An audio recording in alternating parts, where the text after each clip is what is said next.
Boa noite, YouTube. Ajeitando aqui as coisas. A gente vai conversar sobre os principais motivos do porquê você, como clínico, deve saber o básico sobre cirurgia e como que isso vai afetar na sua carreira positivamente. Se você é novo por aqui, eu sou Janaína Portugal. Eu te ajudo a vencer o medo, a insegurança na hora de realizar cirurgias ambulatoriais de pequenos animais, desde a realização de uma sutura até procedimentos mais complexos, como a colocação de um dreno torácico, uma sonda esofágica, a toraxentese. Então, vou compartilhar aqui nosso arquivo de Word, porque hoje a gente vai conversar 5 motivos para que todo clínico VET, saiba sobre cirurgia. E eu não estou aqui falando que você, como clínico, plantonista, tem que saber operar, tem que saber fazer uma cirurgia, nem que seja uma cirurgia eletiva, não, tá? Mas sim que você tem que saber realizar alguns procedimentos que são e devem ser de competências de todo médico veterinário, e eu vou te explicar aqui os motivos e como isso pode ser benéfico para a sua carreira, tá? Então você vai ver aqui uma oportunidade de como alavancar a sua carreira como médico veterinário, se diferenciar dos demais médicos veterinários que tem aí nesse Brasilzão, tá? Primeiro, a gente precisa entender o que seria essa parte da cirurgia que você, como clínico, é importante você saber. Quando a gente estuda lá na faculdade, a gente tem alguns aprendizados em técnicas cirúrgicas, em cirurgia geral, e a gente tem alguns ramos da cirurgia, digamos assim. E o que seriam? A gente tem aí a cirurgia geral, cirurgia de tecidos moles, a cirurgia ortopédica, a cirurgia oftálmica, cirurgia reconstrutiva, as cirurgias complexas, no geral, as cirurgias de coluna, que entra aí na neurológica, cirurgias neurológicas, e a gente tem as cirurgias ambulatoriais. E essas cirurgias ambulatoriais são aquelas cirurgias onde você, como clínico plantonista, tem que saber realizar, tá? São procedimentos, digamos que mais simples, mais rápidos, mais fáceis de serem feitos, tá? Mas não significa que são banais, digamos assim. Então, a cirurgia ambulatorial é esse ramo da cirurgia geral que engloba procedimentos como, por exemplo, suturas, a toraxentese, a abdominocentese, a punção cricóide, cricotireoidostomia, inclusive até mesmo a colocação de um dreno torácico, de uma sonda esofágica. E eu percebi, principalmente depois que eu saí da residência, porque eu também ainda era muito crua antes disso, mas eu percebi que os clínicos, pelo menos os que estavam ao meu redor, eles acreditavam que isso não era função deles, não era função do clínico, do plantonista que atendeu aquele paciente, realizar esses tipos de procedimento, até mesmo redução de um prolapso de reto, tá? Então, acabavam pacientes sofrendo, pacientes vindo a óbito por conta disso, tá? E isso aí, eu acredito que está muito relacionado com o quê? Com o modo como a gente aprende essas questões lá na faculdade, tá? Porque lá na graduação, como é que a gente aprende isso? A gente aprende a parte cirúrgica da clínica, A gente não vê essa importância lá na disciplina de clínica. A gente vê esses procedimentos na disciplina de cirurgia e de técnicas cirúrgicas. Então, o nosso subconsciente, a gente entende que aquilo é função somente do cirurgião. E não é verdade, tá? Não é verdade. Porque existem procedimentos, como, por exemplo, uma toraxentese ou uma abdominocentese num paciente de emergência, que não pode esperar pelo cirurgião chegar na clínica para fazer aquele procedimento. Se esperar, seu paciente pode vir a óbito por conta disso. E isso daí, quando eu comecei a atuar, depois que eu voltei da residência, isso daí começou a me incomodar bastante, porque eu era chamada para ir para o hospital que eu trabalhava, por exemplo, para fazer a redução de um prolapso de reto, porque os clínicos não faziam, mesmo eu dando todas as orientações por telefone, não faziam, inventavam desculpas, que tinham tentado, não tinham conseguido, que o paciente não era colaborativo, que tinha sedado, não tinha conseguido fazer. Desobstruções uretrais, gente, quantas penectomias eu fiz de formas desnecessárias e porque rompia a uretra, porque de tanto manipular, a ponta do pênis acabava entrando ali com um quadro de necrose. Por quê? Porque o procedimento de desobstrução não era feito da maneira correta. E quando a gente fala nessa parte, a gente também entra em atendimento do paciente em pós-operatório e em pré-operatório, tá? Então, eu recebia muitos pacientes, por exemplo, com neoplasias. Eu gosto de dar o exemplo de neoplasia, que é o exemplo mais, assim, que exemplifica bem essa questão do pré-operatório, ali, do primeiro atendimento, do primeiro contato responsável, né, do animal com o clínico ou plantonista. Se chega um paciente para você com uma neoplasia, seja onde for, tá? Em mama, em pata, em orelha, em cabeça, enfim, qualquer lugar, seja onde for. Chega um paciente para você com uma neoplasia, o que eu recebia demais? O paciente, ele vinha para avaliação cirúrgica comigo só com exame de sangue. E aí, vez ou outra, tinha um raio-x ou um ultrassom. Mas, na maioria das vezes, vinha só com exame de sangue. Gente, aí você pensa, animal com neoplasia, na maioria das vezes, são animais mais idosos, certo? Então, animais mais idosos, a gente já entra ali, na necessidade de uma avaliação cardiológica. E a gente tem outros exames que são necessários no caso de pacientes com neoplasia. Além do exame de sangue, a avaliação cardiológica, a gente entra aí com uma citologia, sempre que possível, raio-x de tórax para pesquisa de metástase, ultrassonografia para pesquisa de metástase. Então, a gente tem a necessidade desses exames. E a gente sabe muito bem que a gente solicita um exame para o tutor e o tutor ele não faz na hora. A gente sabe disso, né? O tutor não faz o procedimento, os exames no momento que a gente pede. Aí ele vai e demora uma semana para fazer os exames. Aí demorou para marcar os exames. Isso porque só foi solicitado o exame de sangue. Aí fez o exame de sangue, saiu o resultado, marcou a avaliação com o cirurgião, que só tinha daqui 2 semanas. Aí já se passaram 3 semanas. Uma neoplasia que era pequena, se é uma neoplasia maligna, ela pode ter evoluído muito, tanto de tamanho quanto de espalhar, né, pelos outros órgãos, tanto de metástase. Então, aí, para o cirurgião solicitar aqueles exames, tá? Então, um bom atendimento inicial, ele evita o quê? Que se passe muito tempo para solicitar os exames para que ocorra a cirurgia. Nesse primeiro atendimento já é solicitado todos os exames, o responsável ele já chega no atendimento com o cirurgião com tudo pronto. E aí o cirurgião vai fazer o quê? Caso precise, solicita um exame mais específico, como por exemplo, uma tomografia em alguns casos de neoplasias mais agressivas, mas no geral vai ser somente para agendar a cirurgia, e isso daí, melhora muito o prognóstico do seu paciente. Então, essas questões, não só na realização do procedimento em si, mas também do atendimento de um paciente cirúrgico no pré-operatório, né, na primeira consulta de um paciente cirúrgico e no acompanhamento pós-operatório de um paciente, tá? Seja de uma cirurgia intestinal, seja de um paciente grave, uma piometra grave, uma torção gástrica, uma laparotomia exploratória,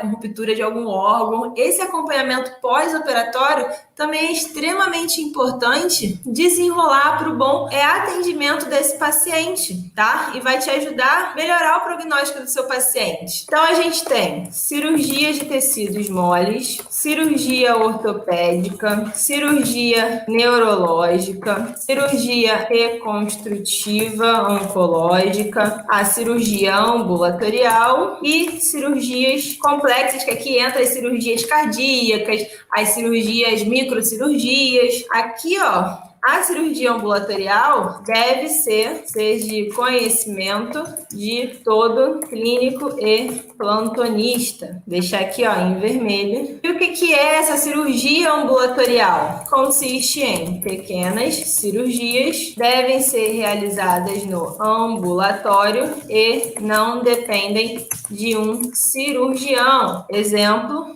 redução de prolapso de reto, toracocentese, abdominocentese e etc. Então, aqui eu te falei o quê? A importância de você ter esse conhecimento no seu plantão, aí no seu atendimento, quando você for realizar plantão ou até mesmo atendimento clínico. É óbvio que no atendimento clínico de um consultório, a gente fica mais restrito, né? Porque muitas coisas a gente não pode fazer no consultório, mas muita coisa você pode também fazer, tá? Então já ajuda muito no prognóstico do seu paciente. Diferente aqui, ó, cirurgia geral versus cirurgia ambulatorial. Então a cirurgia geral e todas as outras dependem de um centro cirúrgico e de uma equipe cirúrgica especializada. Mas a cirurgia ambulatorial não. Em contrapartida, a cirurgia ambulatorial depende apenas de uma sala de ambulatório e um veterinário capacitado. Me fala aí nos comentários quem já deixou de fazer algum tipo de procedimento porque tinha medo, porque tinha insegurança, porque não sabia fazer. Não precisa ter vergonha. Eu já recebi relatos de alunos que deixaram de fazer tórax-centese, que encaminharam o paciente para fazer tórax-centese em outro lugar, em outra clínica, e acabou que esse paciente ele acaba vindo a óbito, né? Porque no caso de tórax-centese, no caso emergencial, ela é um procedimento emergencial, né? Diagnóstico ou terapêutico, onde o diagnóstico a gente está relacionado com as emergências, com o traumatismo torácico. E se você não tem tempo, você não pode encaminhar para outro lugar se você tem uma suspeita de hemotórax ou de pneumotórax. Você tem que fazer o procedimento, tá? E a mesma coisa para abdominocentese, se você tiver suspeita de ruptura de algum órgão. Porque se você encaminha para outro lugar, as chances desse paciente virar óbito são grandes. E aí, o que vai acontecer? Você vai ficar se sentindo frustrado, péssimo, porque não conseguiu fazer o procedimento, porque não sabe se o paciente sobreviveu, porque acredita que o paciente veio óbito, porque possivelmente é o que realmente aconteceu, tá? Então, a gente tem que ter muito cuidado com isso e entender que esses procedimentos salvam vidas. Vamos falar então dos 5 motivos do porquê você tem que investir tanto tempo quanto dinheiro para se atualizar, para aprender, para evoluir nessa questão de ambulatório cirúrgico, porque é algo que você não aprende na faculdade, você até aprende, mas você não aprende com essa importância, você não entende a importância que o clínico e o plantonista que saber essas questões. Então, você acredita que essa importância é somente para o cirurgião, tá? E que você vai ter sempre um cirurgião ali à sua disposição para fazer os procedimentos. E não é assim que acontece. Não é assim que acontece. E hoje, né, quem não viu, eu postei um videozinho do Vet Sacada com dicas para você ter um bom atendimento emergencial, né? Uma dica que é tirar o tutor da sala, tirar o responsável da sala. E aí uma pessoa comentou lá no Instagram: ah, mas você faz plantão sozinho, o tutor ele tem que ajudar a segurar o cachorro. E uma outra pessoa comentou no YouTube: ah, eu já atendi uma vez, o tutor estava na sala e a dona começou a passar mal, desmaiar, e eu tive que tentar ajudar a dona, o cachorro não sabia o que fazer. Olha só, você tem coisas que te deixam nervosos nesse atendimento, tá? E uma delas é o tutor. Então, você não entende essa importância de saber fazer esses procedimentos e só vai entender na hora que chega esse atendimento para você ali com o tutor desesperado, com o tutor nervoso, com o tutor angustiado. E aí você fica perdido sem ter o que fazer, tá? Na verdade, sem ter não, né? Sem saber o que fazer. Então, gente, quais são os motivos que você tem que saber realizar esses procedimentos? O primeiro motivo, que é assim, um motivo que eu acredito ser o mais importante, é o quê? São procedimentos que, na maioria das vezes, eles salvam vidas, tá? Muitos procedimentos ambulatoriais cirúrgicos, eles salvam vidas. Se você tem um paciente com um traumatismo torácico, um traumatismo abdominal, uma obstrução das vias aéreas superiores, você tem procedimentos que devem ser realizados ali durante o ABC do trauma para salvar esse paciente, tá? Então, por exemplo, se você tem um paciente com obstrução das vias aéreas superiores, que está logo lá no A do ABC do trauma, você tem procedimentos que você tem que fazer o quê? Uma punção cricoide, ou uma cricotireoidostomia, até que você consiga desobstruir essas vias aéreas superiores, tá? Porque se você não faz isso, você não consegue fornecer oxigênio de maneira adequada para esse paciente. E aí o que acontece? Esse paciente vem a óbito porque ele não vai conseguir respirar adequadamente, entende? E aí a gente parte para o tórax. Se você tem um trauma torácico, você muito possivelmente, né, não é certo, mas você pode ter hemotórax, pneumotórax e até mesmo os dois, e entre outras, né? Você pode ter contusão pulmonar, fratura de costela. E quando você faz a toracocentese, ela vai te dar um diagnóstico de que esse paciente ele tem um hemotórax ou um pneumotórax, ou ele vai descartar essas duas condições, tá? Então, é um procedimento que vai o quê? Te direcionar para o melhor tratamento possível. E aí, muita gente fica naquela, tem trauma torácico, tá dispneico, vou levar para o raio-x para fazer a radiografia.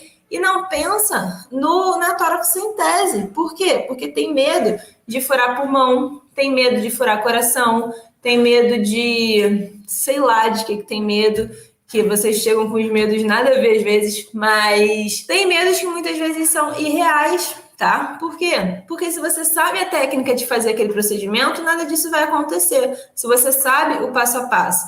E você entende que quando você faz, se você faz essa toracocentese e você diagnostica um hemotórax, você diagnostica um pneumotórax, o seu tratamento vai mudar do que se você exclui, né, essas duas patologias.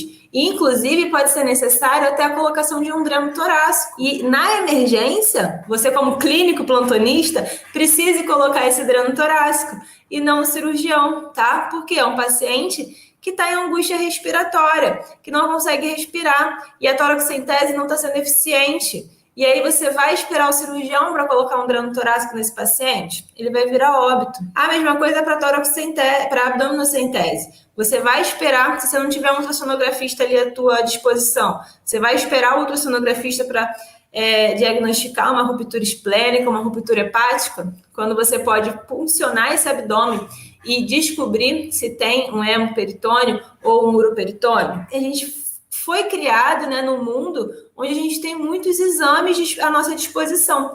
E a gente esquece do básico. A gente esquece que procedimentos como toracocentese, como abdominocentese e até mesmo a punção cricóide, cricotireoidostomia, elas salvam vidas e devem ser realizadas por você que é clínico e plantonista. Você que é clínico ou plantonista tem que saber realizar. Então, aqui, ó, quando a gente pensa nisso, do porquê que você tem que investir tanto tempo quanto dinheiro a aprender sobre a cirurgia ambulatorial, o primeiro motivo é que salva a vida. Primeiro motivo, procedimentos que salvam vidas. Tá? E aí a gente vai ter o quê? Toracocentese, colocação de dreno torácico, abdominocentese, punção cricoide, cricotireoidostomia. São todos procedimentos que devem ser realizados no momento de um atendimento emergencial. E que muitas vezes, muitos de vocês não realizam esses procedimentos. Eu também não realizava no começo, tá? Eu não sabia, mas eu aprendi. Agora eu sei e eu tô aqui para passar para vocês. Segundo motivo, você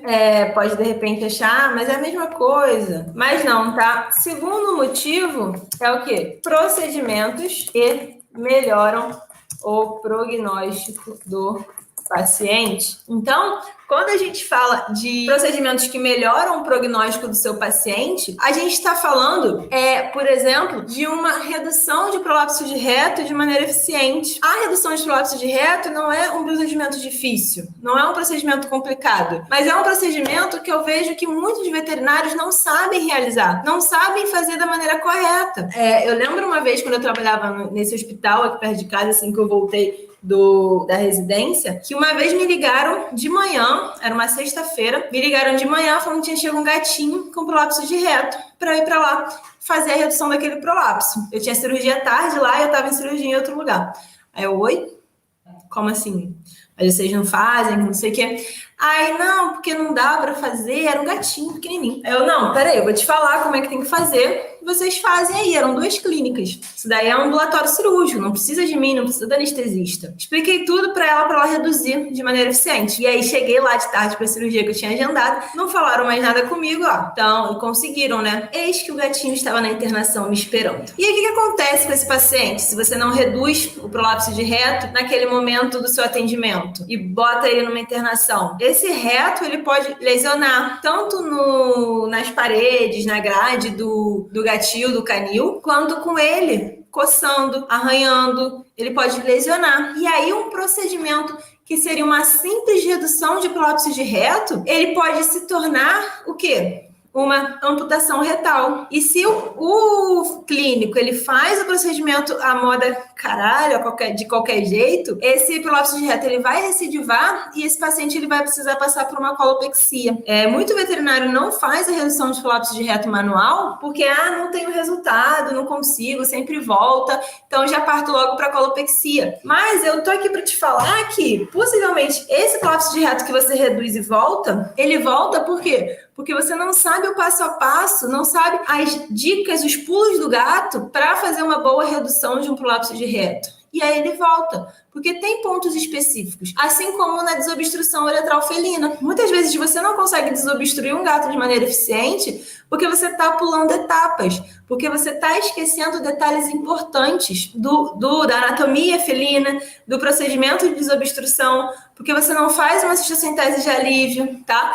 Então, procedimentos como esses, se não forem feitos da maneira correta, de maneira eficiente, vão fazer com que o seu paciente ele precise passar por um procedimento muito mais agressivo do que o procedimento inicial, que muitas vezes com uma sedação bem feita, um procedimento bem feito com conhecimento do passo a passo, resolveria o problema dele. E aí a gente entra também nos atendimentos cirúrgicos iniciais, né? Se você faz um bom atendimento cirúrgico inicial, eu não tô falando aqui que você tem que ser o cirurgião e explicar todo o procedimento cirúrgico, o que vai acontecer com aquele paciente, não, vai saber ter uma base ali do que você tem que solicitar de exames para que ele chegue no cirurgião. Se é uma cirurgia eletiva, não tem problema. Mas cirurgias mais urgentes, como neoplasias, que quanto antes você opera melhor para o paciente, por exemplo, se você já deixa tudo programadinho, todos os exames solicitados certinho, ele chega já para o cirurgião, basicamente só para o cirurgião explicar a cirurgia, explicar o que vai fazer, passar valores e tudo mais e agendar esse procedimento, tá? Então,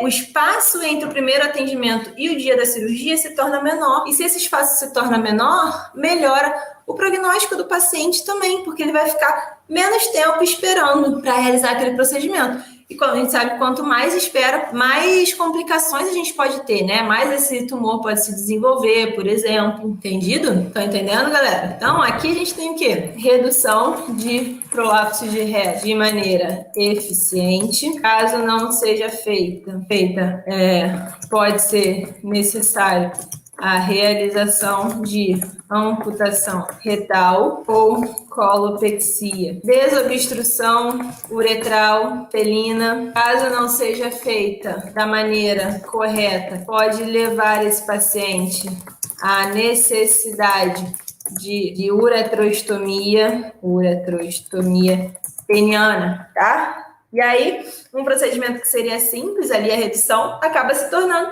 uma mutilação, né? Porque a gente banaliza muito a desobstrução uretral. Muitos clínicos, eu falo isso porque eu já vi isso acontecer, tá? Falavam, tentei aqui uns 10 minutinhos, não consegui.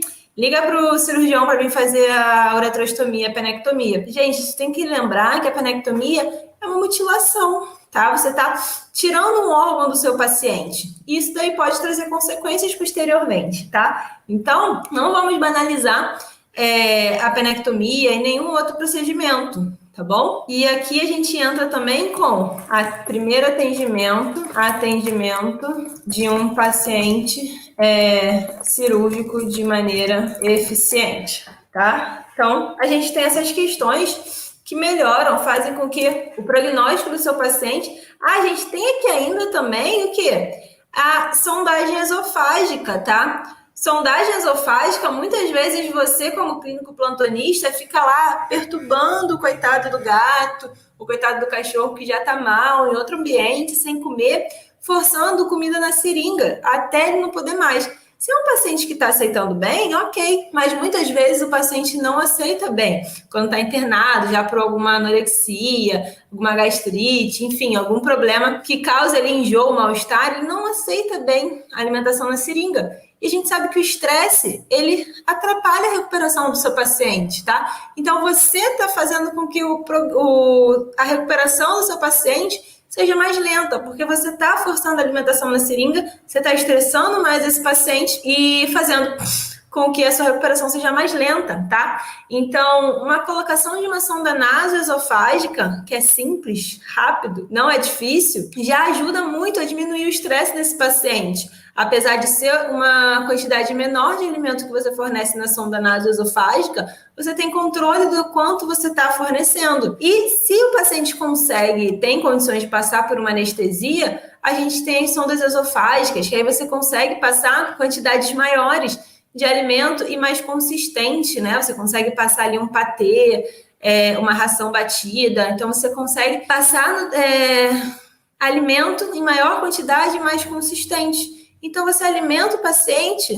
sem estresse. E se você não tem estresse, você ajuda a ele se recuperar mais rápido, tá? Então, vocês entendem como que a cirurgia ambulatorial, ela salva a vida e ela melhora o prognóstico de muitos dos seus pacientes clínicos. Então, aqui a gente tem, sondas nasoesofágicas e sondas esofágicas que diminuem o estresse na alimentação de pacientes em quadro de anorexia, tá? Então aqui, se eu parar para pensar, vou ter vários outros procedimentos que vão melhorar o prognóstico do seu paciente, tá? Mas aqui a gente citou alguns, até para não ficar muito extenso aqui, chato e cansativo. Outra questão que o ambulatório cirúrgico faz com você é o quê? Te diferencia dos outros médicos veterinários. E, gente, eu tô falando isso daqui por experiência própria, pelo que eu já vi. Os locais que eu trabalhava, os clínicos não faziam esses procedimentos. A maioria desses procedimentos, o clínico não fazia. O clínico tinha medo, o clínico tinha insegurança. Então, você acaba se tornando só mais um médico veterinário ali na escala de plantão. Ninguém vai lembrar de você porque fulaninho sabe fazer uma boa desobstrução felina. Fulaninho sabe passar uma sonda esofágica. Chama ele, ou o próximo plantão dele, sei lá. Fulaninho faz tal coisa bem feita. Esses dias, lá no grupo do WhatsApp dos alunos do segredo ambulatório cirúrgico, uma aluna mandou uma foto falando que fez a redução de um prolapso de reto, que a plantonista anterior não sabia fazer, e aí deixou, e ela acabou fazendo, mas que antes ela também não saberia fazer, e agora ela sabe. Então, ela já se torna diferenciada porque ela faz procedimentos que os outros veterinários não fazem, né? Que os outros veterinários não fazem. Então, isso te diferencia no mercado. Pode parecer pouca coisa, mas não é, porque eu vi muito veterinário que não faz esses procedimentos. Interna para o próximo plantonista fazer, interna para quando o cirurgião for lá, que tem uma cirurgia, quando ele chegar, ele faz. Manda para casa com um remedinho, por exemplo, prolapso de reto. Eu já vi veterinário encaminhar para casa com um remedinho e falar, não, isso daí vai voltar, vai entrar de novo. Já vi, tutor falando que o veterinário mandava colocar para dentro em casa, o prolapso de reto, que ia ficar, que uma hora ia ficar. Gente, pelo amor de Deus, né? Pelo amor de Deus, vamos evoluir, né? Então, isso daí te diferencia. Se você sabe fazer uma boa redução de prolapso de reto, vai te diferenciar dos demais, tá? E se você se diferencia dos demais porque você faz procedimentos que os outros não fazem, você é melhor remunerado por isso. Por quê? Na maioria dos lugares onde eu tenho conhecimento, né? O veterinário, ele recebe por quê? Ele recebe por comissão. Então, a maioria desses procedimentos, eles dão comissão, são procedimentos comissionados, com exceção, por exemplo, dos procedimentos ali emergenciais, né? Porque muitos lugares têm a tabela diferenciada de preço de consulta de emergência, mas aí você está fazendo um atendimento emergencial, que já é um valor mais caro, então a sua comissão também já é maior por aquele atendimento. Então não é mais do que a sua obrigação saber fazer uma toracocentese, uma abdominocentese, uma punção cricose, se isso for salvar a vida do seu paciente. Mas procedimentos como a redução de um prolapso de reto, você você vai ganhar pela sedação, você vai ganhar pelo procedimento, tá? Desobstrução uretral, você vai ganhar a comissão pela sedação, você vai ganhar a comissão pelo procedimento. Tratamento de uma ferida, você vai ganhar pela sedação, você vai ganhar pelo procedimento. Pelo amor de Deus, hoje eu recebi um comentário em um vídeo meu mais antigo, que eu falava sobre tratamento de ferida, sobre questão de miíase, e alguém comentou falando que a veterinária falou que dava o capistar e as larvas elas eram absorvidas pelo organismo. Gente, pelo amor de Deus, isso é preguiça de catar larva? Não é possível. Só pode ser preguiça de catar larva. Aonde que a larva ela vai ser absorvida pelo organismo, gente? Não tem lógica, sabe? Não tem... O máximo que vai acontecer com aquela larva morta que vai ficar naquele ferimento é ela virar um abscesso. É cicatrizar por cima, ela virar um abscesso e fistular depois. Agora vai ser absorvida pelo organismo? E aí não faz o procedimento, né? Passa só o capistar para casa com uma pomadinha, deixa de ganhar no procedimento, deixa de ganhar na sedação e é um paciente que vai sofrer. É um paciente que vai ter o seu prognóstico piorado, né? Não vai ter um bom prognóstico. Se for, por exemplo, uma ferida grande em membro, ele corre grandes riscos de perder o membro, tá? Se for uma ferida grande ali com grandes larvas, com muita larva, ainda corre o risco de quê? De entrar num quadro de infecção grave e entrar num choque séptico, tá? Isso pode acontecer se você não fez a boa limpeza da ferida. Então, tem uma aluna minha da turma 4, acho que é da turma 4, que ela entrou no curso, estava montando o consultório e aí hoje ela fala que ela recebe 200% a mais do que ela recebia antes, porque ela começou a fazer procedimentos que antes ela não fazia, que ela encaminhava para outro colega, que ela encaminhava para uma clínica perto, tá? Então, você melhora o seu comissionamento, o seu faturamento no final do mês. Por mais que seja uma comissão pequena, porque vira e fala, Juliana, mas aqui a comissão é 7%. Tá, mas é 7% hoje você fez uma desobstrução e aí você ganhou 7% da sedação, 7% do procedimento. Amanhã surgiu um prolapso de reto, você ganhou 7% do prolapso de reto e da sedação.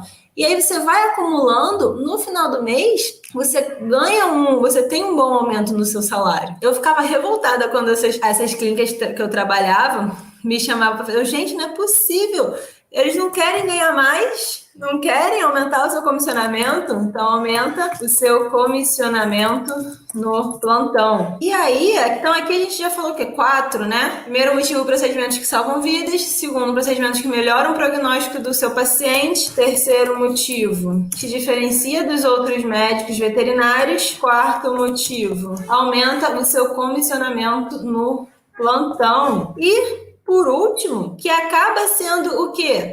Consequência de tudo isso, quinto motivo, você fideliza mais clientes, tá? Então, o quinto motivo, ele acaba sendo uma consequência de todos os outros, né? Por quê? Porque quando você atende bem um paciente ali no ambulatório cirúrgico, ao invés de ficar encaminhando, jogando para outra clínica, e aí manda para o cirurgião, manda agendar consulta com o oftalmologista, manda, encaminha para outro lugar. Ao invés de ficar nesse jogo de vai para lá, vai para cá com o tutor, você já atende ele, já faz o que precisa ser feito. Você, óbvio, aquilo que está ao seu alcance, tá? Como clínico, como plantonista. Mas muita coisa está ao seu alcance e você deixa de fazer, tá? E aí, se você deixa de fazer, o tutor não fica satisfeito com o seu atendimento. E aí ele não volta contigo. Mas se você faz tudo que está ao seu alcance, seja com os procedimentos, seja com os exames pré-operatórios, o quanto que eu recebia tutor falando, mas por que fulaninho, o veterinário que eu vi em tal dia, não me falou que tinha que fazer esses exames? Que aí eu já tinha feito. Possivelmente ele não voltaria mais naquele fulaninho. Mas se você já faz um bom atendimento, ele volta contigo e além dele voltar contigo, você tem a melhor propaganda, o melhor marketing de todos, que é o boca a boca, tá? Então, ele vai, além de voltar contigo, ele vai te indicar para o vizinho, ele vai te indicar para o parente, ele vai te indicar para um monte de gente e você aumenta a sua clientela, tá? Então, você fideliza clientes, aumenta a clientela e, consequentemente, a gente volta lá no aumenta seu comissionamento. Então, você percebe que é tudo um ciclo? Então, com a cirurgia ambulatorial, você consegue o quê? Salvar mais vidas, melhorar prognósticos, fidelizar mais clientes, aumentar o seu comissionamento no final do mês e se tornar diferenciado dos outros médicos veterinários que atuam com você no local que você trabalha, tá? E se você não fizer esses procedimentos, vai acontecer tudo ao contrário disso, tá? Você vai perder mais pacientes, você vai continuar se sentindo frustrada, incapaz de realizar os procedimentos, é uma péssima veterinária, você vai se sentir mal por isso. Você vai se sentir mal cada vez que perder um paciente porque você estava inseguro, porque você não sabia o que fazer. Então, cada vez que você encaminhar esse paciente para fazer o procedimento em outro lugar, você vai se sentir mal, tá? Então, sempre que chegar o procedimento para você, você tem que parar e pensar: será que realmente, se eu não fizer esse procedimento, vai ser melhor para o paciente do que se eu fizer esse procedimento? Será que se eu fizer, realmente existem tantas chances assim de eu fazer alguma besteira e piorar a situação desse paciente? Será que realmente se eu fizer esse procedimento, existem tantas chances assim desse paciente vir a óbito por conta desse procedimento do que se eu não fizer? Será que as chances de eu não fazer não são piores para ele do que se eu fizer? Então, sempre ponderar isso e você vai perceber que sempre que você tiver nessa dúvida, você vai refletir: não, é melhor fazer do que não fazer nada e depois ficar me sentindo péssima, frustrada, incapaz, tá? Porque você vai começar a perceber que você consegue, que você é capaz, e você vai começar a ter melhores prognósticos, melhores salários, vai começar a salvar mais vidas, e aí você vai começar a se sentir mais confiante. Tá? Então, é tudo um ciclo. Você não vai começar os seus procedimentos totalmente confiante, totalmente se sentindo a veterinária mais capaz, mais segura, mais confiante de todas. Não vai, tá? Mas conforme você vai fazendo e tendo bons resultados, você começa a melhorar, a se sentir melhor, tá? E perceber que é tudo uma questão de prática. E aí você vê, né? Janaína, mas como é que eu vou fazer se eu não tenho prática? Você falou que é tudo uma questão de prática. Como é que eu vou sair por aí fazendo procedimentos se eu não tenho prática, eu não vi na faculdade, a faculdade foi EAD por causa da pandemia, não pratiquei nada, na faculdade não dava para fazer nada. Ainda tem uma questão que eu já recebi: como que eu vou fazer o procedimento se eu não tenho prática e se o dono da clínica não deixa eu fazer esse procedimento, tá? Isso também é uma dúvida constante. Sobre a questão da prática, se eu não me engano, tem um vídeo aqui no canal que eu falo sobre isso, né? Como realizar procedimentos ambulatoriais, cirúrgicos, cirurgias ambulatoriais com pouca prática. E você pode fazer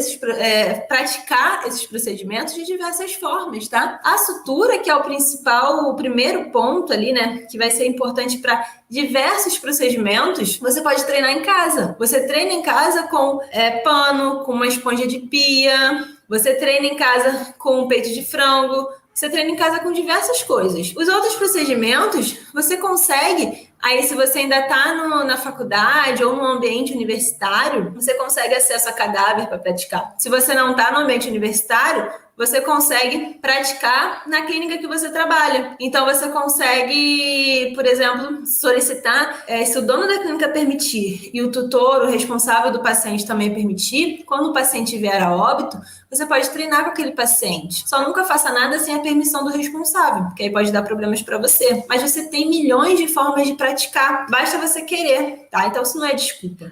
Janaína, mas o dono da clínica não deixa eu fazer, é só fulaninho que tem mais experiência que faz esses procedimentos. Não tem problema, sabe por quê? A primeira cirurgia que eu fiz depois que eu formei foi no primeiro lugar que eu fazia plantão, né? Primeira clínica que eu trabalhei. E foi uma orquiectomia. E aí eu pedi, já fazia pós, eu pedi pro dono da clínica, né? Atendi uma moça, tinha dois cachorros que queria castrar. Aí castrei um, pedi pro dono da clínica. E a dona da clínica ficou aqui, ó, do meu ladinho, vendo tudo que eu tava fazendo. Óbvio que deu problema, deu edema, inchou, enfim. O pós-operatório foi mó chato. Mas ela deixou eu fazer por quê? Porque já sabia da minha capacidade. Então, se você está estudando, você está treinando, você pediu para ele para treinar lá com os corpos que tiverem, ele está vendo o seu interesse. Então, é óbvio que ele não vai sair por aí deixando você fazer, sei lá, uma sondagem esofágica, que é um procedimento mais complexo. Mas você já vai poder fazer, sutura não tem o que falar, né? Sutura qualquer um vai fazer no seu atendimento. Mas aí você já vai começando por procedimentos mais simples. E aí você vai conseguindo espaço para fazer outros procedimentos, tá? É assim que acontece. Ninguém já começa aí fazendo milhões de coisas. E quando a gente fala de emergência, não tem isso.